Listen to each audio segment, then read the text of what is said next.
welcome to HITC Sport. Alright, before we start this video, I get a lot of grief on this channel for being a predictions goblin. And not only here, even in real life now. Last night I played 11-a-side in my warm-up for the match against Football Daily this summer, and the goalie came up to me after the match and wished me luck with my Patrick Bamford tattoo. Honestly, I could have drowned him right there and then in a puddle of donkey piss. For future reference, reminding me of that impending tattoo in August, it'll be greeted by me about as well as if you whip out a homemade video of your dad having a silent tug in the toilet. It won't be well received. Anyway, before we start the video, before we talk about Manchester United's Europa League bottle job, before we touch on Mauricio Pochettino going back to Spurs, before I chuck in a cry for help every 40 seconds about my uncle's wandering hand, allow me please to utterly bask in arguably the greatest prediction ever seen in world football. Go back to January 2021 when I did a voiceover video about every Premier League club's former player about to re-sign for them this summer. Ignore the fact I sound like I've just recorded this in a pizza box. Let's just take a look, shall we? Lads, there's going to be a goalkeeping upheaval at Old Trafford this summer. Similarly, Tom Heaton is an injury stain on Aston Villa's bench, and I can see him at the age of 34 returning to Old Trafford as third choice goalie, replacing Romero in the stands. You'll see. If Man United actually signs Tom Heaton back, I would cry, but this is the Irish guy. Whatever he says will most likely be false, so I will be fine. I think Johnny Evans is more likely signing for United than Heaton. United ain't signing old ass Heaton, only Henderson coming through to eventually replace DDG. Well, since I'm about to tarnish my skin in August, I think it's fair that you all now need to lick yogurt off your armpits for about an hour straight, don't you? I think that's fair, right? Oh, by the way, trying to hit 500,000 subscribers as soon as possible. Smash that big, fat, red button. Anyway, back into the video.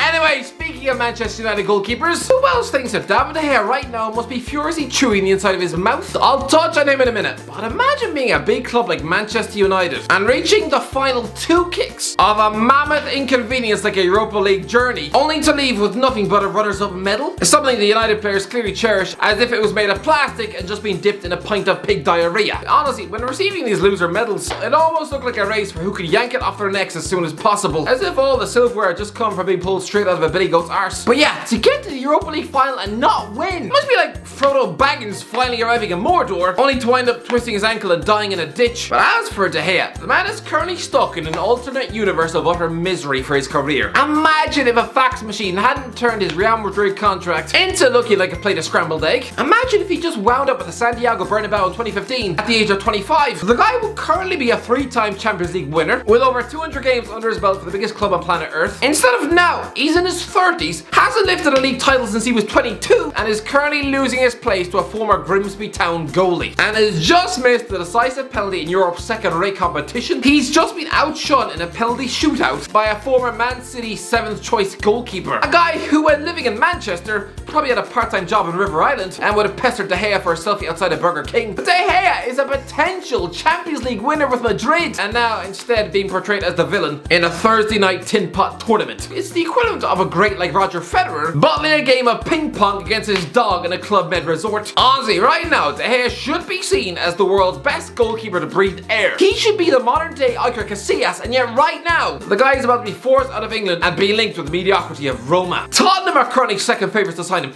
Tottenham! Oh great, maybe he and Joe Hart can collectively go into the toilets and cry and reminisce about the past. Why not also fill your Spurs dressing room with other has-beens, like that Frosty's kid and the fat one at the JLS? If De Gea's life keeps going any more south, then I dread to check in on the guy in 20 years. You know, when he's living in a run-down council flat, drinking cereal out of a shoe, and married to someone he met on Take Me Out. But forget the fact he missed the penalty against Villarreal. He's a goalkeeper, it's not his job. I mean, if your house was on fire, you wouldn't phone the local librarian for help now, would you? And if you did, then you should be the one blamed for your kitchen now looking like a burnt steak, not the person employed to check out copies of Harry Potter. But unfortunately, what is his job is keeping the ball out of the net. And let's not forget, this guy hasn't saved a penalty since The Jungle Book was in the cinemas. He's just conceded 40 penalties in a row. How embarrassing that he just watched the entire Villarreal teams each score a penalty past him. Even Alberto Moreno, who we've clarified, he has more accidents in him than an incontinent granddad. De Gea officially is as proficient at saving penalty kicks as a piss-soaked bin bag. Honestly, and if you think that's an insult, honestly, he conceded 11 and missed his kick. If you think I'm being harsh,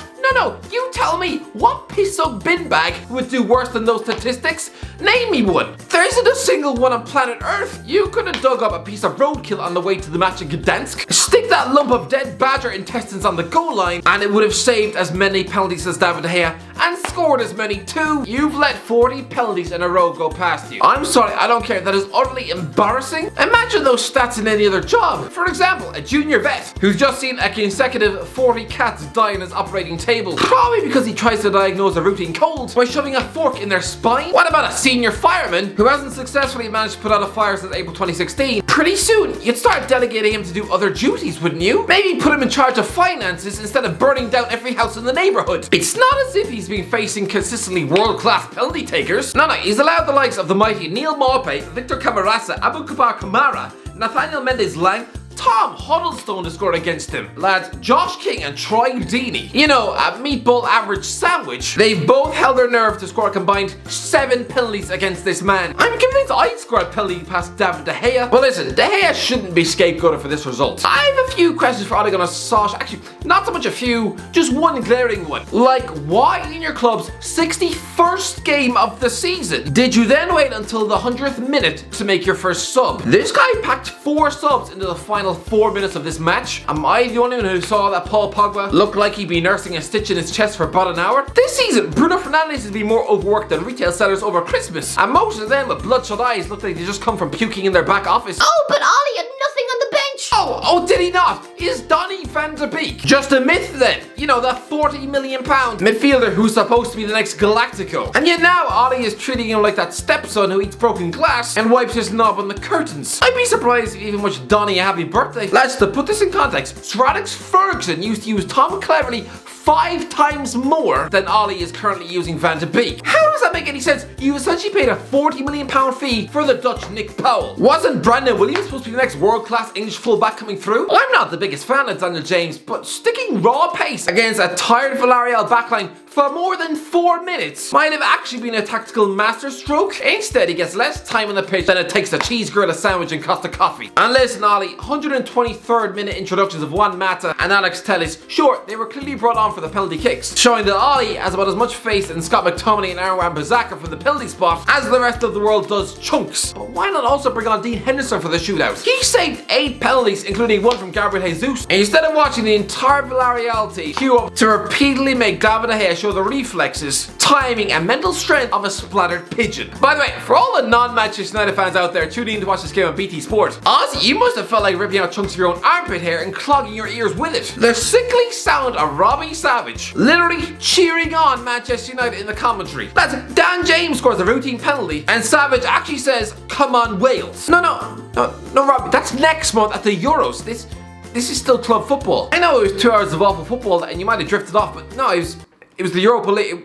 It's not Europe, it's not Wales. And when De Gea missed a vital penalty, the commentator reacted as if he'd just seen his grandmother knocked down by a bus. Who else? The punditry team was filled with Rio Ferdinand, Paul Scholes and Owen Hargreaves. Where was the Villarreal representation? Could they not have rung up their mate Diego Forlan on a Zoom chat at least? Use your contacts to get in touch with Giuseppe Rossi over Skype? Good Christ, just drag Josie Altidore into the studio. I hope there were no Villarreal fans watching the punditry on BT. It would be like KSI fans listening to True Geordie pray for his decapitation at the hands of Joe Weller 3 years ago. But I'm sorry, but Manchester United should never be losing a European final when the other team has 1 shot on target in 2 hours of life. I'm amazed the penalties were so supreme. When the shot accuracy during the game, it was like a bout of gingivitis had affected both camps before kickoff. A combined 3 shots on target from a total of 26 attempts at goal. Honestly, you'd see better accuracy at football for the blind. They say there's been progress at Man United. Right now, Manchester United are in the same place as they were in 2018, except when you finished second under Jose, you had 7 more points on the board. Imagine telling a Manchester United fan back in 2018 that within 3 years they'd still be competing in Europa League finals and trailing Man City in the table. They'd be getting ready to swallow a brick. They say Manchester United under Ollie have an identity. I'm sorry, United's identity under Ollie is about as confusing as Demi Lovato's. But can we all for a second finally put some respect on Unai Emery's name? I don't know where this myth came from that this guy's just a walking clown who's escaped the circus. Lads, Unai Emery has reached the final of the Europa League 5 times. The only time he didn't win the thing was when he was forced to bring a defence consisting of Ainsley Maitland-Niles and Shaq Kolasinac to a face-off with an informed Eden Hazard. That's like bringing a tub of shampoo to a knife fight. Have fun being blinded in both eyes. What was Emery's biggest crime at Arsenal? Finishing 5th in the league sounds bad, but you were just 2 points off third. 2019 was the year where both Man City and Liverpool took the title race to the next level with nearly 100 points each. They were uncatchable. But the fact that Emery had this Arsenal clown show within just one measly win of being the best of the rest, all while juggling a European final at the same time, and you toss him out like a wet Kleenex in order to downgrade to the guy who used to sit on Pep Guardiola's lap. The utter disrespect. 4 Europa League wins, 6 trophies with PSG. Yeah, I know, winning a league title with PSG shouldn't warrant a pat on the back, but try to lap to Mauricio Pochettino, European football's golden boy. Emery did what was asked of him at PSG. Yes, he had a Champions League meltdown at Barcelona, but it doesn't make him a bad coach. And he just set a club record of 18 matches unbeaten for Villarreal this season. He's just won twice as many European competitions in 8 years as Arsenal have in their 135-year history. So please, put some respect on Unai Emery's name. If that's it, let me know what do you think, alright? Do you think Man United bottle this? Should they be tossed out with the rubbish this summer? Let me know in the comments below. If you enjoyed the video, don't forget to subscribe. As always, I'll talk to you in a while.